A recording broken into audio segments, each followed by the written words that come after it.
When I started my podcast, I was in recovery from a surgery related to my chronic illness, trying to connect with other businesses and searching for a way to keep growing my business without sacrificing my healing or well-being.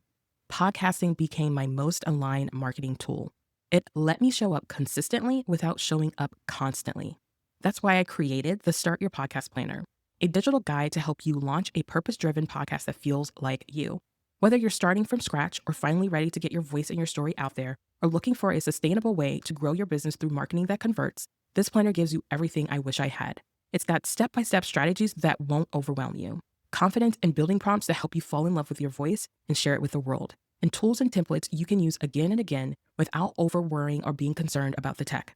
Most importantly, it helps you turn your story into sales or income that actually feels aligned. If you're ready to grow your audience, attract clients, and share your message in a way that works with your capacity, this is where you start.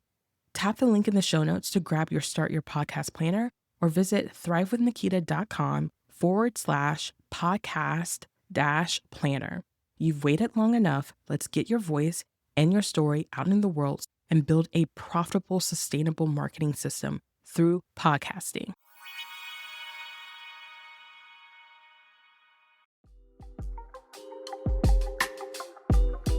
Welcome to Business with Chronic Illness, the globally ranked podcast for women living with chronic illness who want to start and grow a business online. I'm your host, Nikita Williams, and I went from living a normal life to all of a sudden being in constant pain with no answers to being diagnosed with multiple chronic illnesses and trying to make a livable income. I faced the challenge of adapting traditional business advice to fit my unique circumstances with chronic illness, feeling frustrated and more burned out than I already was while managing my chronic illness, to becoming an award-winning coach with a flexible, sustainable online coaching business. I found the surprisingly simple steps to starting and growing a profitable business without compromising my health or my peace. Since then, I've helped dozens of women just like you learn how to do the same. If you're ready to create a thriving business that aligns with your lifestyle and well-being, you're in the right place. Together, we're shifting the narrative of what's possible for women with chronic illness and how we make a living. This is Business with Chronic Illness.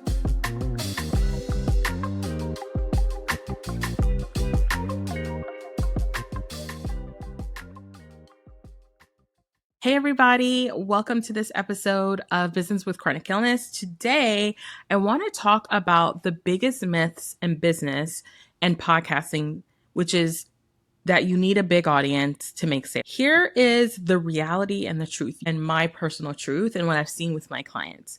My podcast has never had hundreds of thousands of downloads per episode. I feel like this is reserved for people who have been in business for a long time, who have some kind of outside, like in-person kind of network that they've built, a community that they built, or your Beyonce or Taylor Swift or Amy Porterfield or Jasmine Star, where you've grown this community collectively over years, right? And so though these people all have some type of long form content or podcasting, I have consistently brought in clients without the hundreds and thousands of downloads. And I think so many people start in podcasting with this idea that that's what they need in order to make money.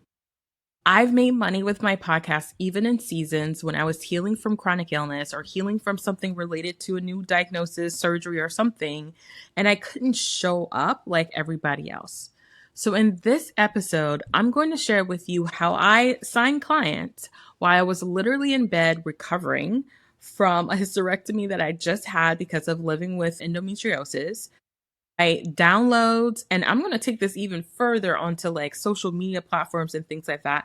Likes and follows don't really matter all that much as decisions do.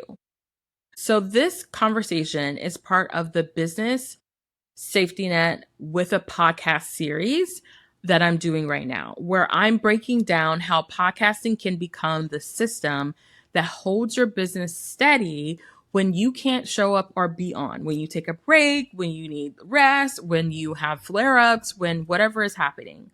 And if you missed part 1 of this series, I want you to go back and look for the episode. And it's where I shared my 30-minute a day connection strategy that helped me build momentum in the time where I didn't have a lot of capacity to show up and be on creating new content. But for today, we're diving into how a small but mighty audience can actually be more profitable than chasing the downloads and the numbers, and how you can use my proven framework called Connect, Give, Serve to help listeners make decisions that lead to sales. Okay, so when I first launched my podcast, I didn't have a big audience. No brainer. I didn't even know what a podcast was. So it didn't make sense to believe or have an idea that I'm going to have all these people know who I am, right? And I was currently serving my clients as a digital marketer. And so most of my early listeners were past clients, people I had worked with in person, locally creatives that I had connected with when I was doing my trunk show and my business One of a Kind, where I connected and helped small creative entrepreneurs and artists start growing their business online from when they were doing in-person events.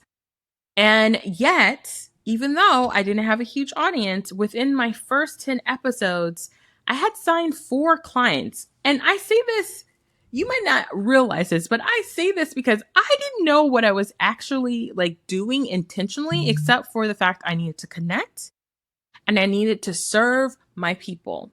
And over the years, I've developed this framework that I'm going to share with you first. But I didn't have thousands of downloads within that first podcast, the first 10 episodes. I didn't have hundreds of people signing up for my email list or things like that. I don't even know if I had an email list signed up. I had a link for people to book a call with me to submit interest, right? That's it.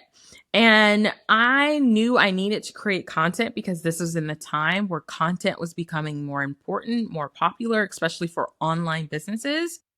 But I also knew I needed content that would help people make the decision to get on a call with me, right? So I did this in a couple of different ways, but some of those decisions that people need to make when they're listening to your podcast is to book a sales call or to join your email list.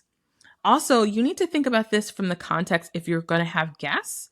Also, those people need to make a decision too. So the conversation in the podcast and the conversation you have before and after also should be intentional with the thought of how do we make them make a decision of whether or not I'm their person. So let's talk a little bit about my clients. Some of them were people that had on my show that became clients. Some of them were people who were listening to my show that became my client.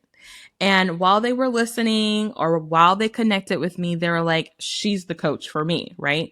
And this is really crucial because I think a lot of people feel like you need to know what type of coach you are, know everything before you, one, start a podcast, and two, can start making money from your podcast. And I literally started my coaching business using my podcast and being brand new in the space of coaching, and I was able to sign clients. So this is really the wild part about this. On top of all of the mechanism of this happening, I was healing from a surgery that I was having because of my endometriosis. And I knew I couldn't just show up the traditional way that I had been showing up, which had been social media, which had been in person and doing events and things like that. So I knew I needed a way to help people feel what they felt with me in person and on social media. So when I say I sign clients from my podcast, I don't mean it just happened fa la la la. Like, I don't mean, if you've ever watched that movie Big Hero 6, you'll know fa la la la. When I first signed my clients, it wasn't quote unquote magic. It was very intentional. And over the years, I have really honed on what that is. So every episode was designed to move someone closer to a decision. I get this so much so now in my sales calls when people come to me, they already have a decision to work with me. They just have logistics to figure out sometimes for their own life and circumstances. So the difference between worrying about downloads is to switch your mind to start thinking about, how do I help people make decisions? Downloads don't build a safety net for your business. Decisions do. Decisions do. And the way I created those decisions, or help my audience create those decisions, was through my framework, CGS, which is Connect, Give, Serve. So connect is where I speak to the listeners like we're one person. Like I love to create content where I'm thinking about a client or a sales call I had, and I'm thinking, yo, I want to talk to her in this episode. I want to talk to the person who's listening to this that feels like the one download that I have is not enough, right? Or I had 100 downloads and it's not enough. I had 20 downloads and I feel like it's not enough. I want to talk to the person who's, I just need more downloads, and I want them to think about, what if I already have enough downloads? What if I already have that? So, when I'm thinking about creating content and the way I help my clients when I'm working with them as a podcast editor and strategist, what I'm trying to help them to see is, how can you create content for one person? Now, a lot of objections I get about this is, if I do this, that means that I'm singling out one person. I'm not really going to connect to a lot of people. But we don't realize how common the one issue that one person is having looks just different ways, but we can all relate to. So the first thing you want to do is create content that connects. Don't try to sound bigger than you are. Don't try to sound super fancy. Sound like yourself having a conversation one-on-one with someone, and make people feel seen and heard and safe. That's what we all want to feel when we're listening to anything. I cannot tell you how many times someone, like some of you, have reached out to me, or even guests who have had on the show, like, girl, that episode you said what you said, or the conversation you had with someone just hit me. I felt so seen, right? That's what you want people to feel. Give. This is the next step of CGS. I want you to give. I want you to offer value that speaks directly to the questions they are already asking of themselves.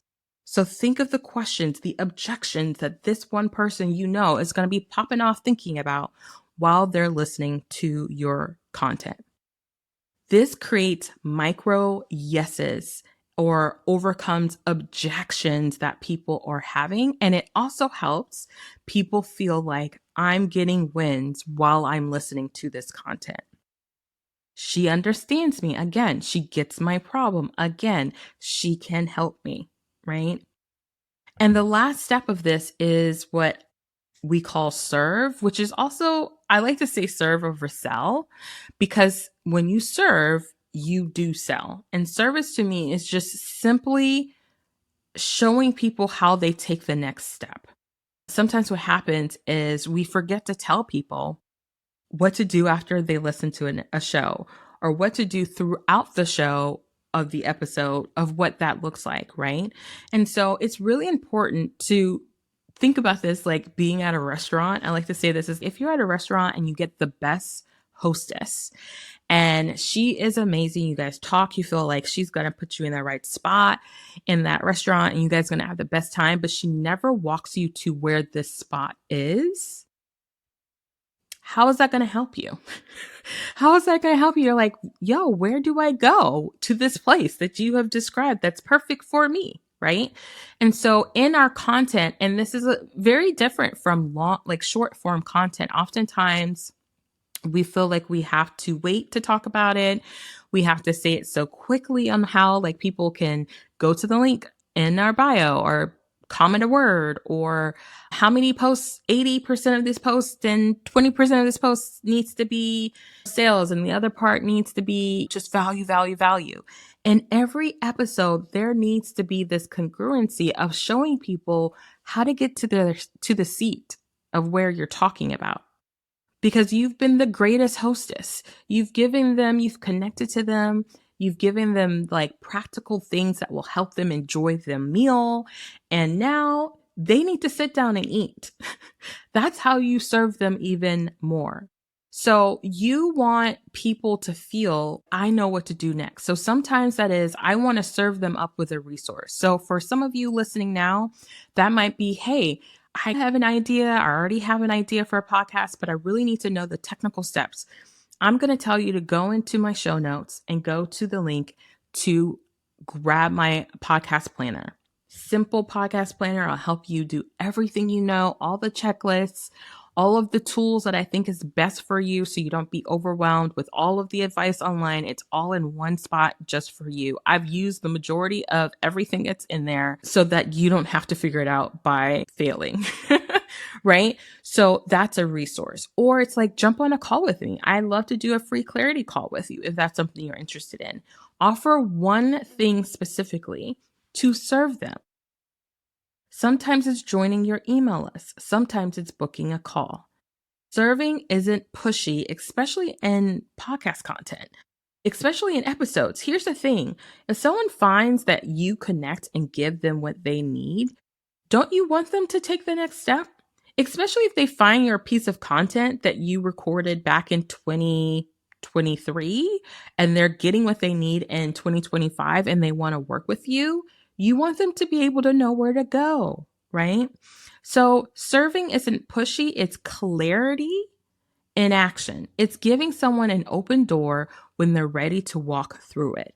That's what makes podcasting really a vehicle for marketing and sales safety. It means at any given time, someone comes to your content, they will get connected, they will get their problem solved, and they will know how to implement this by asking to work with you in some additional way. All of that needs to be in your content. For some people, there's a lot of tweaking that happens with this within the strategy that needs to happen to make sure it is aligned with your business goals and your podcast goals. And this is something that I help my clients do, especially if we're helping them with their podcast editing and their management overall. We're helping them through this because we want them to make sure they create the results that they want. So not only are you getting editing, but you're also going to get strategy as well. So that's why I say it doesn't matter if you have 50 downloads or 5,000 or 500,000. What matters is whether your content is creating decisions. Meaning, did they click on the link? Did they DM you? Did they download the thing? Did they send you a message? Did they email you? Right? That's the real metrics. And I can say this for certain that I've had those metrics in my business, which I'll talk about in my next episode. But here's what you need to keep in mind. A small but mighty audience can convert faster and deeper when you use the strategy that I just shared with you. When you focus on decisions, how do I help people make decisions over downloads, right? When you implement that structure of connecting, giving, and serving, so you can guide people towards those decisions.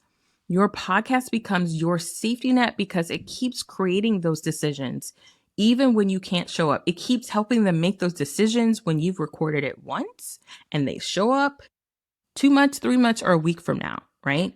It helps that. So in the next part of the Business Safety Net series with podcasting, I'm tackling one of the biggest fears I hear from my clients, and I have had some qualms about it myself at times. What happens when I need to take a break from my podcast? What happens when I need to take a break from my long form content? Like, what's going to happen? We'll talk about how to take breaks without losing momentum and why the longevity of a podcast makes it one of the most sustainable tools you can have for your sales and marketing. All right, see you in the next episode.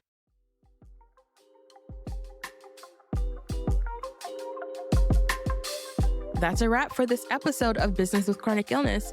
If you would like to start and grow an online coaching business with me, head to the show notes to click a link to book a sales call and learn how to make money with chronic illness. You can also check out our website at www.craftedtothrive.com for this episode's show notes and join our email list to get exclusive content where I coach you on how to chronically grow a profitable business while living with chronic illness. Until next time, remember, yes, you are crafted to thrive.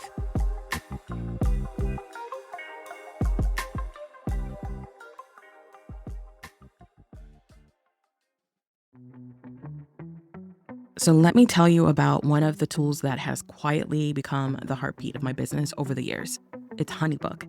I use it for everything. No, seriously, everything. It's how I book my podcast guests, bring on new one-on-one clients, even manage group coaching calls when my other platforms decide that they want to have a meltdown. From contracts and payments to contact forms to task reminders, HoneyBook keeps all of the moving parts in one place. And it is all automated. And here's the real kicker. It works with my capacity. Whether I'm having a low energy week or need to automate a bunch of stuff in one go, or just create a system that makes it easy for me to run a flexible business, HoneyBook gives me that freedom to still move my business forward. If you are looking for a central hub to help you work smarter, not harder, I highly recommend you checking it out. So if you head on over to the show notes, you'll get 50% off your first year. And yes, that's my affiliate link, but I only share what I actually use and love. HoneyBook is my jam, and I hope you check it out.